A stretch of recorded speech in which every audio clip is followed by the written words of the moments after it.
We are live. This is day one, going live. And I just want to kind of introduce what this live stream series is going to be about.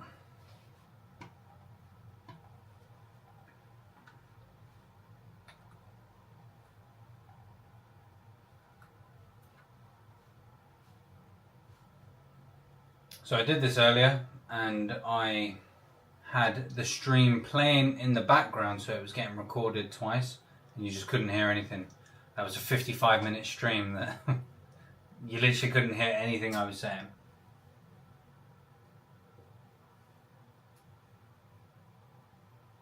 So right now I'm just practicing. I'm just going to give a quick overview of what I want to do here. So a couple of things. I've realized recently that using AI, you can make Mac applications fairly simply.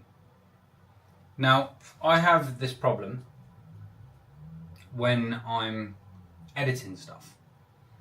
And the problem I get is that managing the files is actually very time consuming, manually repetitive. So if you want to make videos and you've got a camera or a couple of cameras, I've got this thing. So I've got one SD card for this, and then the camera which is being filmed on is another DJI. And basically, I find it a bit tricky to try and manage all the files. So I've made this script. So you're going to see what happens when I plug this in. Just going to move everything. So, when I put this into the laptop, we see this. So it says, do you want to import the media files? Right now it's empty, but if I click import, you'll see what happens.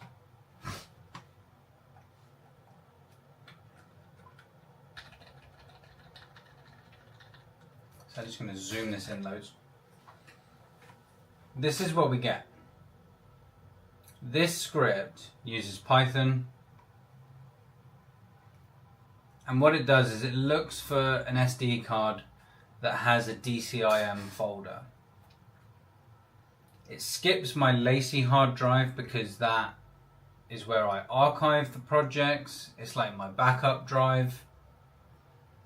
It's not going to be a source that I'm trying to import from.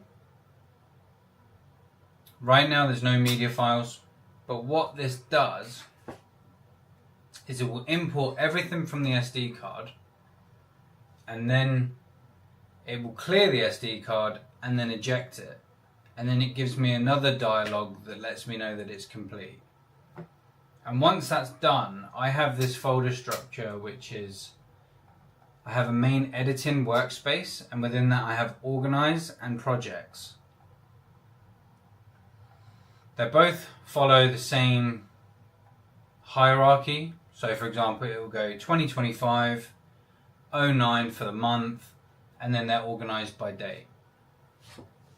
So anything I record, for example, today is the 24th of September, it will import that into a folder with that date in the organize directory. So this just makes it easy for me. Like, instead of manually dragging stuff and making folders, I put the SD card in and that's done. And then I thought, I wonder if I could just make this an app. So, I'm going to run this. Where is it?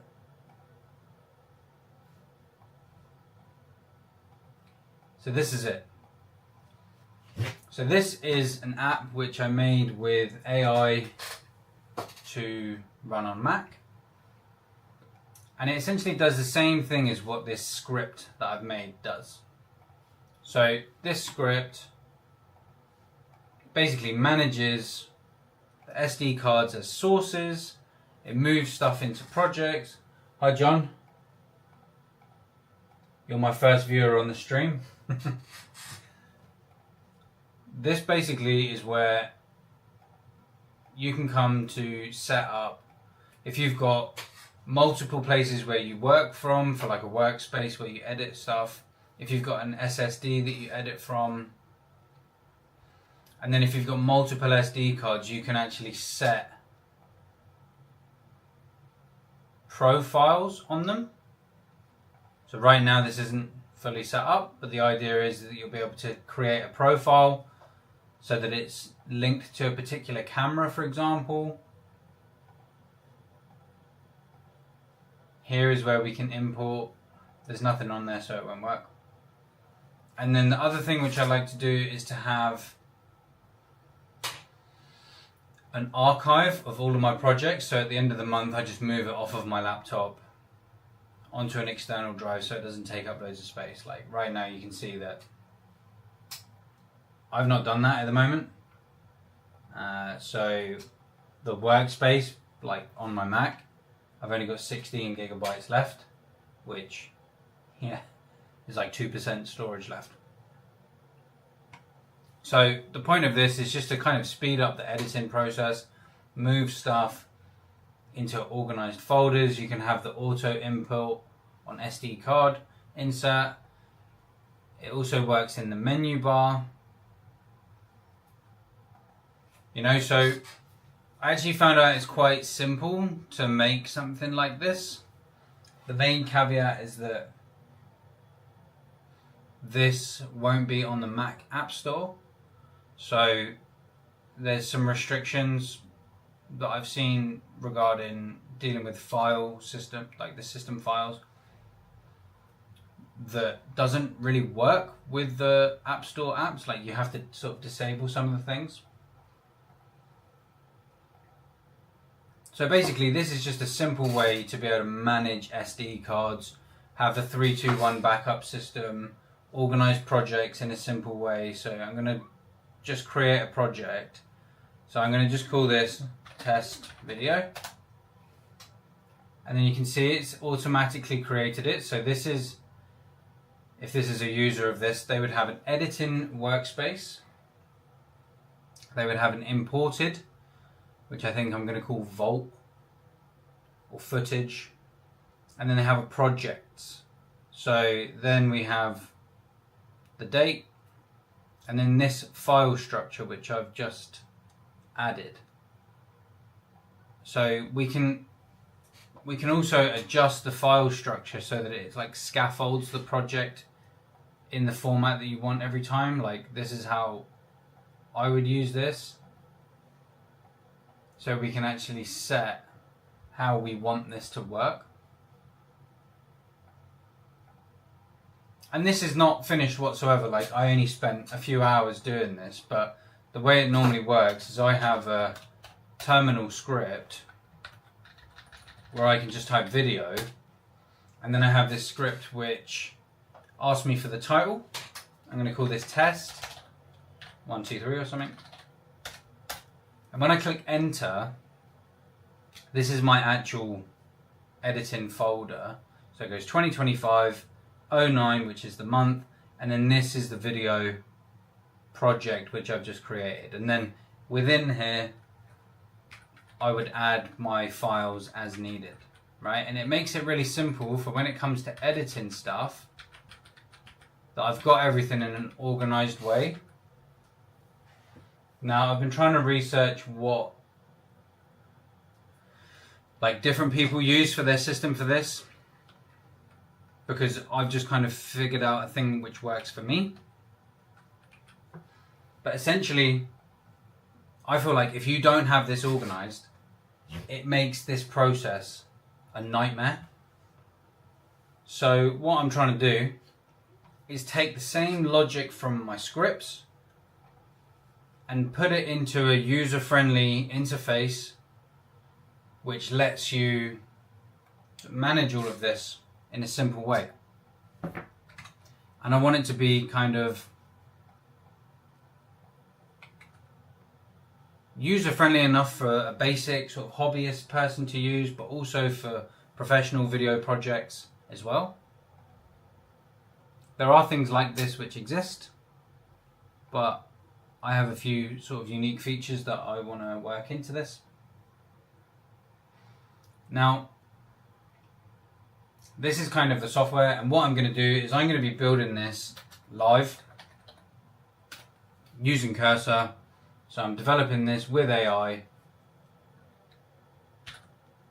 Let me just open.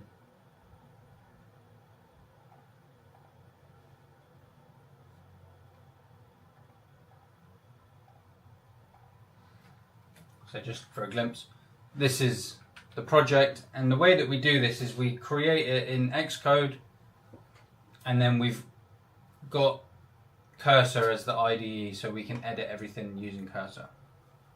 So essentially this series is going to be me live streaming, building this application from, I say from scratch, from this point which I've got it to, right, and just sharing the entire process of building something like this with AI. So this is a Mac application, it won't be on the App Store. But you can see already that it's kind of got the structure that you'd expect from an application.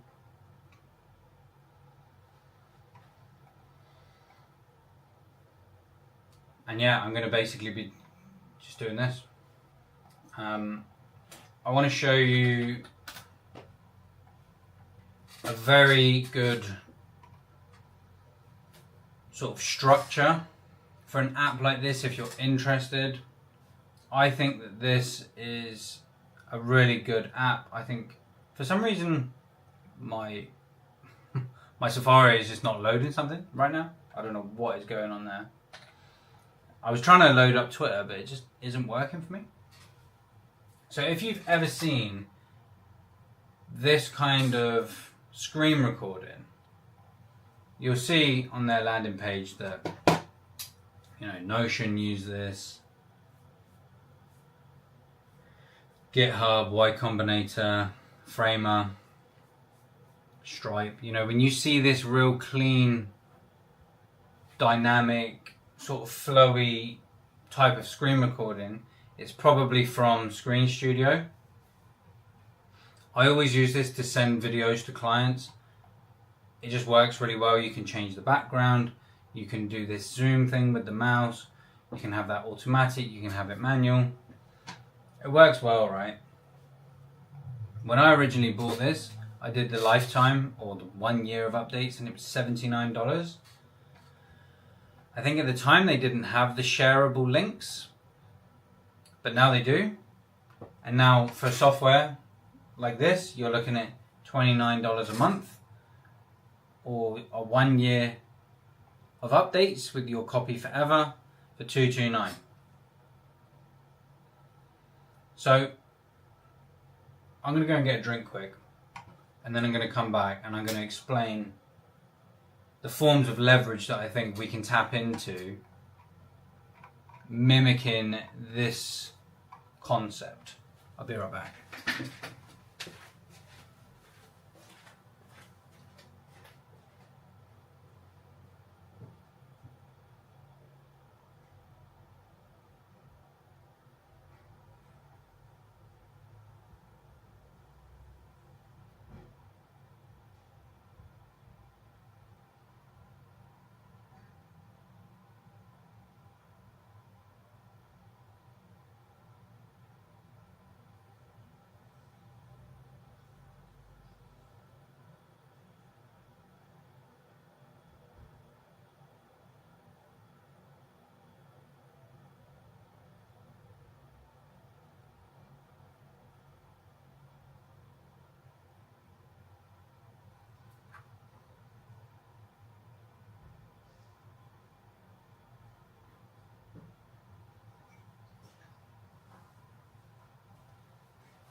I've been talking and streaming so much, like I feel lightheaded. So, I basically want to show the start to finish process to build a piece of software. What I'm contemplating at the moment is doing the landing page, the software, testing it, promoting it, and just making this a series about making these kind of tools. This thing, they always say, you know, make something which is useful for you, which I've done with this. Like this script which I've got.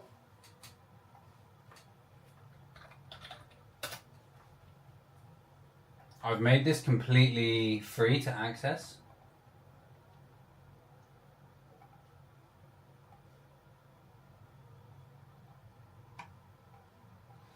So this script which I showed at the beginning, which lets you import and then lets you just have like a shortcut or an alias to run import in your terminal, and then it finds SD cards and stuff. This is free. All the code is here, all the instructions are here, and it's easy to use, you know, anyone can use this. But what I want to do is give that like a wrapper, you know, make it have its own interface, its own user-friendly way of doing it that works as a proper application that looks like this. So I want to show that whole process and then make a landing page, you know, to promote it and sell it. And what I want to do, the beast, yo, how's it going?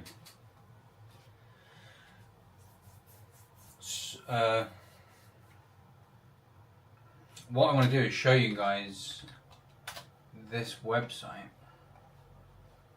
If I go to... So I did a stream of this all earlier and the mic didn't work properly, so I'm remaking this. I already know this, but I want to share it. This website is made with Next.js. It uses React. It uses Lemon Squeezy as a payment processor. For tracking issues, it uses Sentry, Google Fonts, Frame of Motion for all the animations and stuff. This is becoming the best kind of stack for building stuff at the moment, right? It's really accessible to build websites with Next.js and Cursor. Like, you don't need to know how to do it, really. You can literally just build stuff with Claude and it will create all the code for you.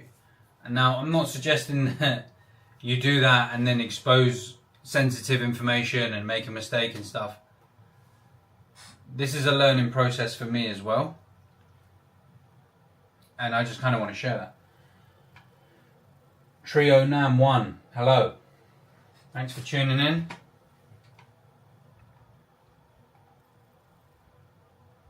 And I'm going to show the process to build this website in this exact same way, because this is how I do it. I'm going to show an example of a site which I have made recently. This is Next.js. Let's actually do... So you can see Next.js, React. What am I doing? I'm just showing essentially this piece of software which I've created to manage SD cards and manage video projects. This series is going to be about creating this from scratch and then how to make the software, how to make the landing page, essentially from scratch using AI. So this is a Mac application and the concept is quite similar to this. Screen Studio, which is a way to do these nice screen recordings. It looks like this.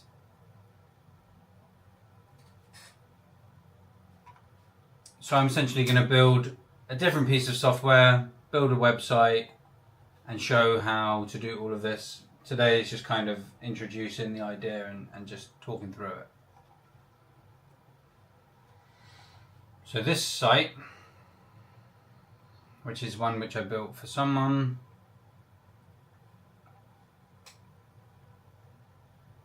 you can see it's very similar stack. And this is becoming a very simple way to build stuff, you know. The benefit of having something like this over Framer is just there's not as much cost. On Framer, if you have a few CMS collections and you have a lot of pages, you could be paying quite a lot to them. Like, I recently was going to renew my site with them and I was just like, no, I'm not even renewing it. So I remade it in Next.js. You know, I didn't want it on Framer. I made it so it does everything I need. It has all the animations I wanted. So I'm going to be doing something very similar, probably to this website, since it kind of fits the theme of what I want for this other app. And yeah, that's kind of it.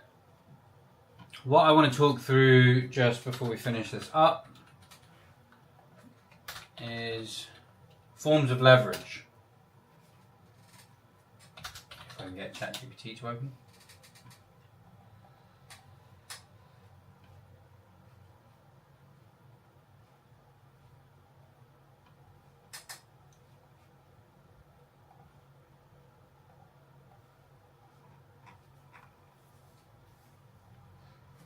So, there are some really good concepts about how to use leverage and the different types of leverage that are outlined a lot in the book, The Almanac of Naval Ravikant, which is a really good book. Someone bought me that book for Christmas that I was working with a few years ago, and the book basically told me that they weren't the right person to work with, and then I stopped working with them after that. So this book has really helped me. And I just want to touch really quickly on these different forms of leverage. Labor, using other people's time to get things done. Hiring employees, assistants, contractors. It scales your output, but it comes with management overhead and responsibility.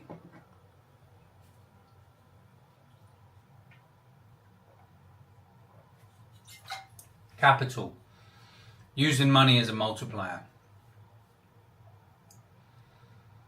Investing, deploying capital into businesses, ads, or assets that generate returns.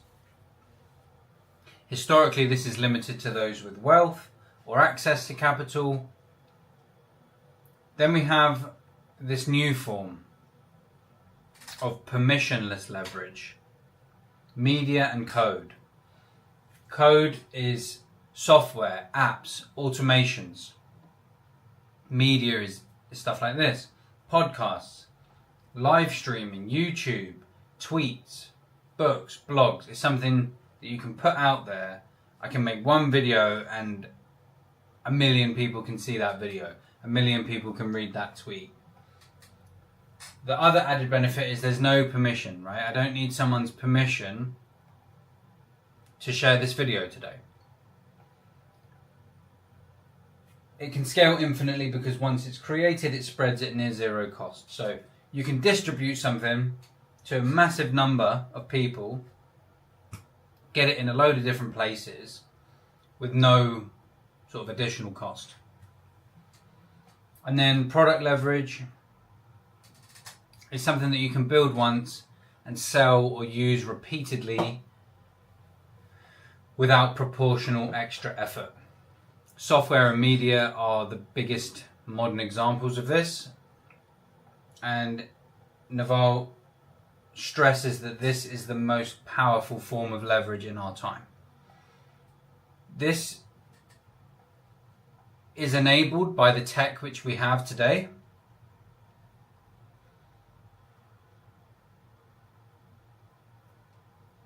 This obviously didn't exist before we had the internet.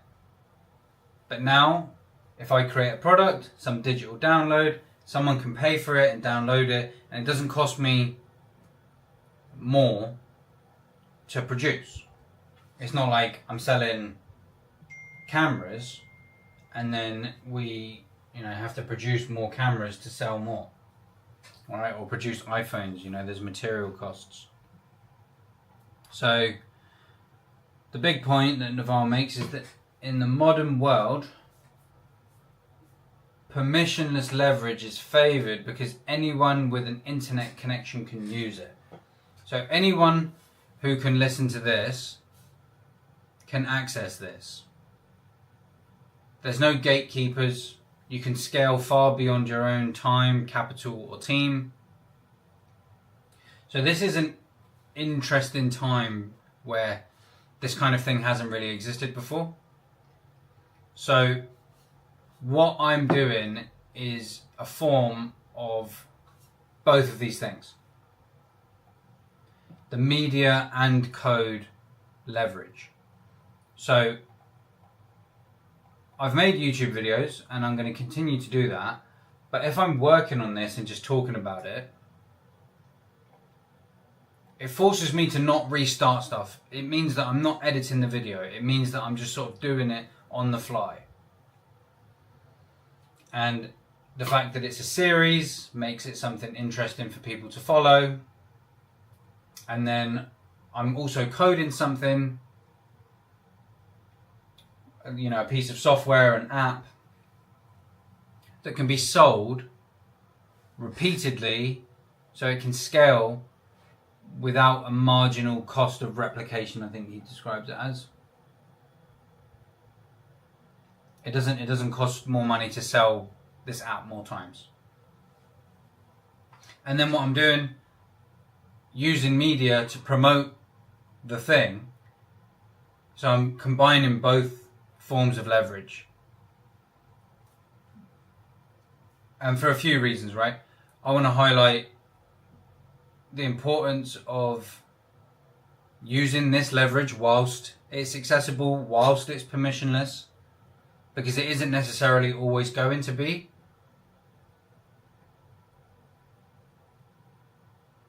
I want to highlight the importance of how good this thing is that exists, that it is accessible for people. A year ago, I couldn't write a single line of code. And today I'm using AI to build Mac applications. I can build websites. I can basically build a lot of different forms of basic software using AI. And then over time, I've learned sort of good principles to implement in those projects. And also, I want to highlight just doing something. Like, just do something. I had this guy get in touch with me a while ago. I'm going to finish it on this point. And he was watching me for a while on Twitter, and he reached out to me and said, "Hey, do you think we could have a chat? I kind of just need to talk to someone about where I'm at with stuff." So I said, fine. I booked a call with me, and we spoke on the phone for like an hour and a half. And I do not know this person. He lived in America at the time. I was in Thailand. And I was sort of listening to his situation, and he was asking me questions and what was my perspective and what did I do when I was in a similar thing. We had a good chat about it. And I was thinking afterwards that there are people who I know personally that I wouldn't give them an hour and a half of my time to talk about things, because every time you talk to them, it's the same thing, right? What they're doing isn't going anywhere. You talk to someone in January, you hear their situation, you talk to them again next year or at the end of the year, and it's the same stuff, same thing. And I've got no time for that, because I want to be working with people and talking to people, learning from people who are doing something. And the bar of that is so low, because it could literally be anything.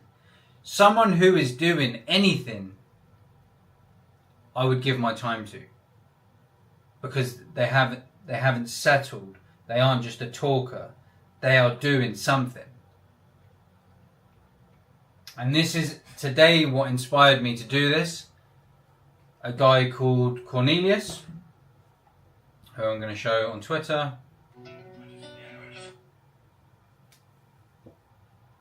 Big Cornelius. See if that can... Yeah. This is the dude that inspired me to do this today, because he was live streaming on Twitter, on TikTok. I don't know what you're allowed to say on these, but yeah. This is Big Cornelius. This is his history. You can see he's been shelling these off. He's been getting them out. He's just been getting it done every day. Right, he done one the other day. Morning coffee. 22.6k likes. Like, he's been going nuts. He's been going nuts on lives. Right? Inspiring. And I had a chat with him, and he's just moved to a different country. He's working. He's from where I'm from. Like, he grew up around here, but he's from Poland. Now he's back, I think, in Poland, working, teaching English, and he's making good content. And I've got time for that. Someone doing something. And I'm not saying that what he's doing is a low bar, because he's taken big steps and he's come a long way and he's making progress. But what I'm saying is, if you're not doing anything, I've just got zero time for it. You know? Do something. That's what this is also about. Do something. And then also how much access we really have, and access to leverage which we really have, that is at our fingertips because of the internet.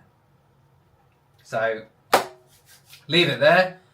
I'm going to start streaming like Cornelius, because this guy's just been going nuts on here. Peace, and speak to you next time.